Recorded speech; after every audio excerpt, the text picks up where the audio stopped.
안녕하세요. 김용갑의 경제부동산입니다. 더 좋은 방송을 하도록 구독, 좋아요, 댓글 알림 부탁드립니다.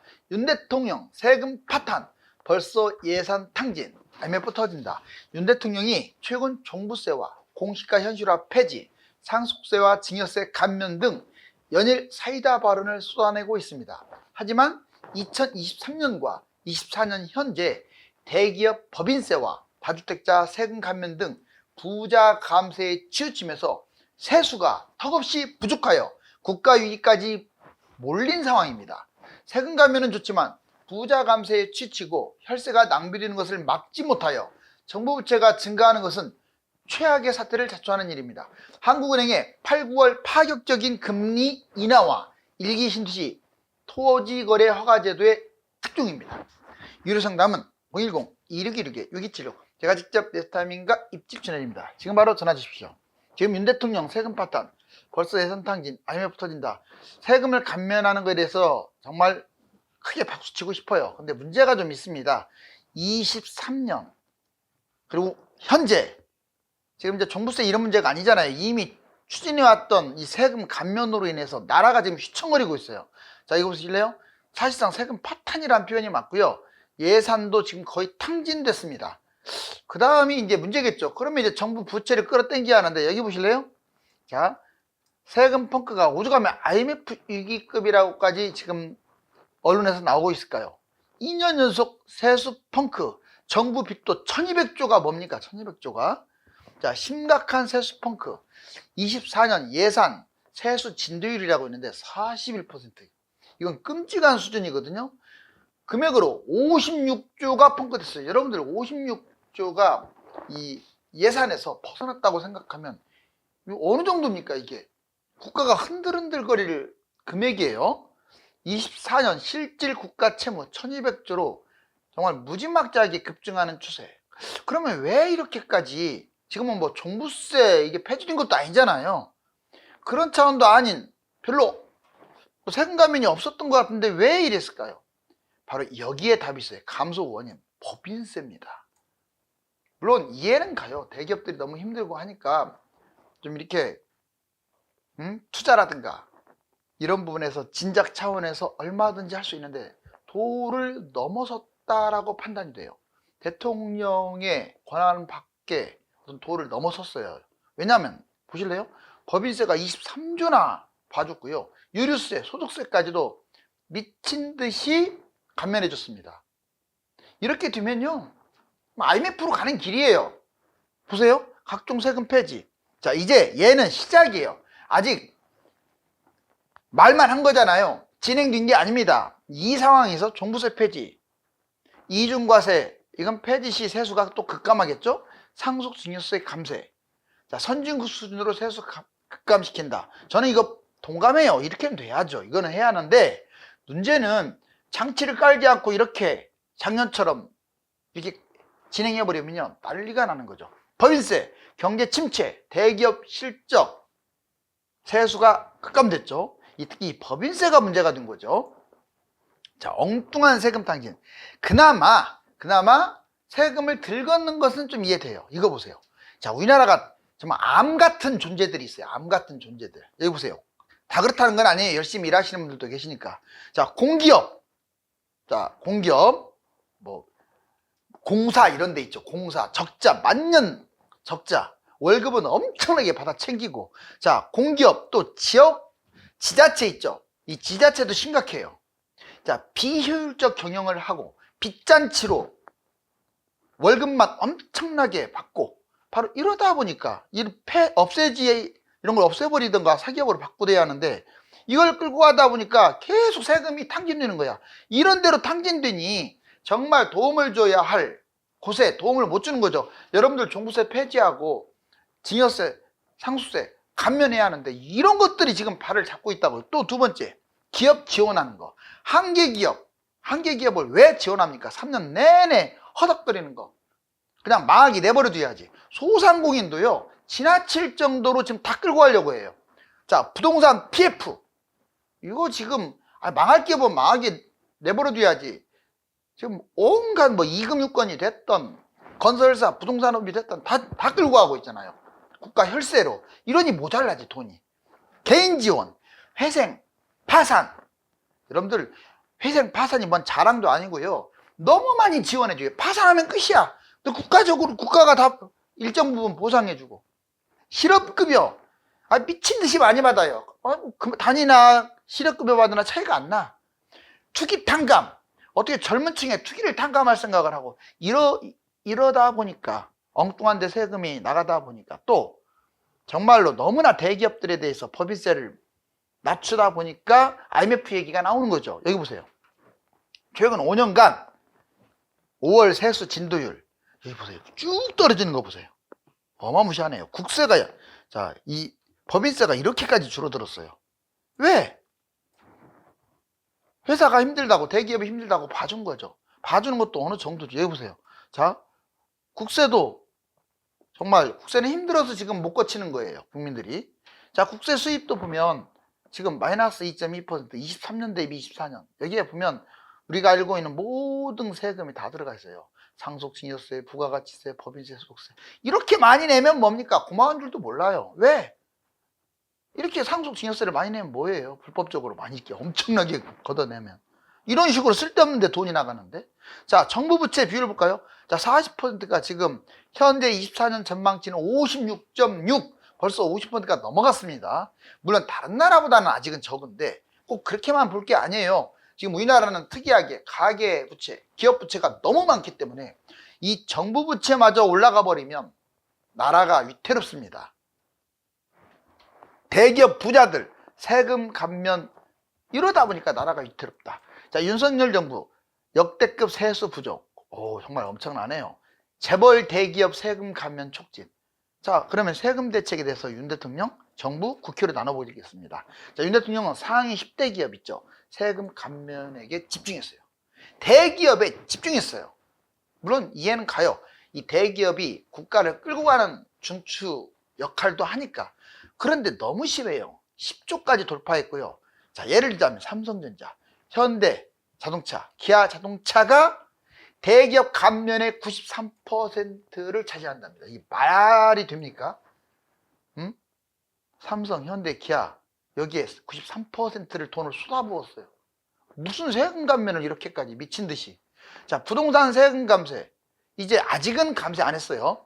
자, 종부세 등 주로 부자에 너무나 포커스를 맞추는 것 같아요. 그렇죠? 전반적인 균형 감각을 가져야 하는데 윤 대통령의 어떤 현재 상황이에요. 근데 정부도 다를 바 없어요. 똑같아요. 윤 대통령이 추진하고자 하는 바를 그대로 따라가니까 대기업에 집중됐어요. 글로벌 경쟁력의 발판을 마련하겠다라는 건 좋은데 형평성 논란이 있잖아요. 부자들한테 집중됐어요. 왜? 다주택, 고소득층 여기에 주로 감세가 집중되어 있습니다. 물론 지금까지 문재인 정부 때 너무 지나칠 정도로 정말 징벌적 세금을 벗게 했는데 거기서는 벗어나야죠. 그렇지만 그렇다고 해서 너무 부자 감세 쪽으로 치우치는 것도 아주 안 좋죠. 혈세를 또 반발합니다. 자, 보면 세수는 줄어들고 혈세, 지금 엉뚱한 대로 막 빠져나가는 것들에 대한 감사가 제대로 작동돼야죠. 정부 부채가 급증하고 있어요. 국회, 자, 여당, 대통령, 정부의 대기업 부자 감세 같이 따라가고 있어요 지금. 자, 야당, 대기업, 부자 그냥 못 잡아먹어서 안달이죠. 징벌적 세금 이것도요 아무리 세금이 부족하다 하더라도 불필요한 징벌적 세금은 반성해야 돼요. 야당도. 자, 하지만 더 중요한 게 혈세를 방관하고 있어요. 여당이든 야당이든. 혈세. 그러면 혈세 여기 보세요. 세수 확보하기 위해서는 우리가 국회 예산을 이제 짜지 않습니까? 그러면 세수 균형을 맞추기 위해서 어떻게 세금을 거둘 것인지에 대한 의논이 나와요. 그러면 어떤 한쪽에 치우치면 안 되겠죠. 자, 그리고 혈세, 이 문제는 가장 우리가 신경 써야 할 게 쓸데없는 데 돈이 빠져나가는 거. 이거를 갖다 감독해야 돼요. 그런데 책임자가 없습니다. 책임자가. 뭐 대통령이 책임지겠어요? 국무총리가 책임지겠어요? 좋은 게 좋은 거라고 그냥 좋은 말만 하고. 그러니 자꾸 악순환이 이렇게 반복되죠. 그러다가 일본 짱나는 거예요. 일본처럼 망하는 거예요. 일당 독재로 가고 일본 국민들이 순한 게 아니라 멍청한 거죠. 그러니 나라가 그렇게 40년 전보다 국민소득이 낮죠. 우리나라도 똑같이 닮아간다니까요. 자, 대기업 치중 감세 지원. 자, 정부 감세 지원. 중소기업보다 대기업에 너무나 치중돼 있어요. 이게 균형을 잡아야 하는데. 보세요. 자, 대기업 조세 지출 수혜 현황. 야, 엄청나게 감세해 줬네요. 23년에 16.9, 24년에 21.6. 누가 안 힘든 사람 있습니까? 아니, 그 예산이라는 게 있을 거 아니에요. 예산에서 턱없이 부족하면 감세도 어느 정도껏 해야죠. 정부 부채가 늘어나게 되면 잘못하면 IMF부터 터진다고 그러잖아요. 자, 삼성전자 세액 공제 3조 4천, 4조 1천억, 5조 1천억. 저도 삼성전자가 세계 글로벌에서 탑이 됐으면 좋겠어요. 하지만 이건 아니죠, 이건. 세금만 무조건 감면받아가지고 그거 올라타가지고 발전한다? 그럼 다른 뭐 국민들이나 중소기업은 봉입니까? 자, 한국은행 8월, 9월 금리 인하. 이거 좀 충격적인 뉴스예요, 이것도. 전문가들 60%, 불과 얼마 전까지만 해도 올해 안에 힘들다고 했어요, 뉴스가. 저도 역시 뉴스에 바탕을 둘 수밖에 없어요, 전체적인 상황하고. 그런데 지금 전문가들이 60%가 8월 달에 금리를 내린대. 8월 달 다음 달이에요. 그러니 미친 듯이 지금 주식을 쓸어 담는 거예요. 외국인들 기관이. 자, 요즘 이번 주 저번 주에 주식 쓸어 담은 거 보세요. 예상보다 빨라지니까 미친 듯이. 더군다나 우리나라는 주가가 지금 저평가됐는데 3,300을 간다 하더라도 일본이나 대만보다 저평가라고 얘기하는데, 자, 보시면 아무튼 8월에 금리를 내린다. 금리 인하 시점 볼까요? 7월 기준금리 12연속 동결, 이번 달에는 동결. 금리 인하가 9월이 60%고 8월이 40%. 미국은 아마 9월이 유력해 보이는데, 원래 미국보다 먼저 하지 않는다고 했는데 먼저 할 수도 있다는 거예요. 8월이나 9월. 인하 요인. 왜 그럼 인하할 수밖에 없냐? 내수가 너무 부진해요. 지금 금리 인하 안 했다가는 중소기업 다 죽게 생겼어요, 소상공인은. 유럽 인하했잖아요, 이미. 우리나라가 제일 먼저 하는 거 아니잖아요. 그 다음에 물가가 만족스럽지는 못하지만 2%를 꾸준하게 하락하고 있어요. 이게 요인입니다. 자, 소비자 물가 추이를 봤더니 5월달 2.7에서 6월달 2.4로 계속 우리나라가 하향 안정화를 취하고 있어요. 그리고 미국 같은 경우는 5월 소비자 물가가 3.4, 6월 달에는 더 떨어질 것으로 예상. 이게 한국, 미국이 소비자 물가가 안정적으로 내려가고 있다. 한미 근원 물가 역시 안정적이에요. 이러다 보니 주식, 부동산, 암호화폐 등이 뛰고 있죠. 자, 이제 경제 자산 영향. 그럼 어떻게 될까요? 만약에 정말로 8월이나 9월 달, 거의 9월로 굳어지는 것 같아요. 8월이나 9월로. 그러면 어떻게 될까요? 주식은 세계 주가가 점진적으로 상승할 것이에요. 그리고 세계 주가는 이미 많이 신고가 근처에 가 있어요. 근데 우리나라는 아직도 바닥이에요. 2,800밖에 안 되잖아요. 3,300까지 아직도 많이 남았어요. 이러니 한국 주가는 급등할 가능성이 높다. 다만 종목 선정 문제가 있기 때문에 무작정 주식에 투자하는 것은 금물. 부동산, 세계 부동산 상승 신고가 찍고 있죠. 자, 한국도 지금 양극화되면서 상승하고 있어요. 암호화폐 지속적으로 올라갈 전망입니다. 특히 우량주 중심으로. 자, 금하고 달러는 상대적으로 안정될 가능성이 높다. 여기 보시면 근거 자료 볼까요? 한미 소비자 물가 기준금리 부동산 추이.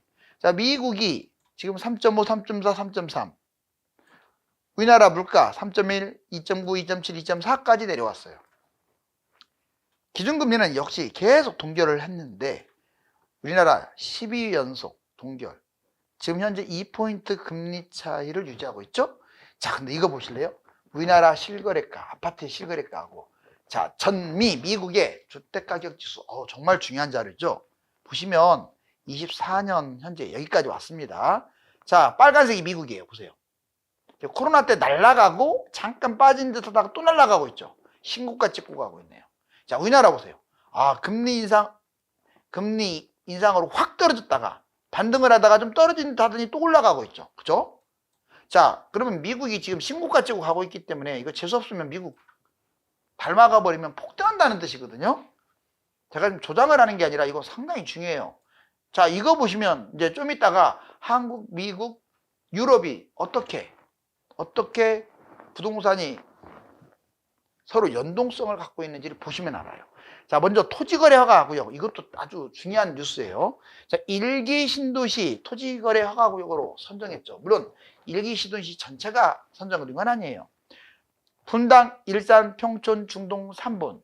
왜 선정했냐면 이 선도 지역을 딱 정하게 되면 여기가 집값이 급등할까 봐 토지거래 허가제는 실거주를 해야 돼요. 제가 보기에는 경기도의 선두주자인데 글쎄요, 1기 신도시 굳이 경기도에서 경기도지사가 이렇게 이걸 선정할 필요가 있었을까 하는 의문은 들어요. 가뜩이나 경기도 못 가는데. 두 번째, 자, 4월 아벼 목상 원장.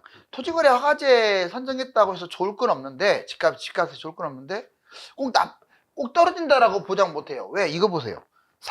4월 달에 아벼 목성, 압구정, 여의도, 목동, 성수를 아벼 목성이라고 하는데, 얘들 연장했는데, 얘들이 제일 많이 가고 있잖아요. 지금 신고가 찍으면서. 그렇지 않나요? 특히 압구정하고 성수가 많이 뛰고 있죠.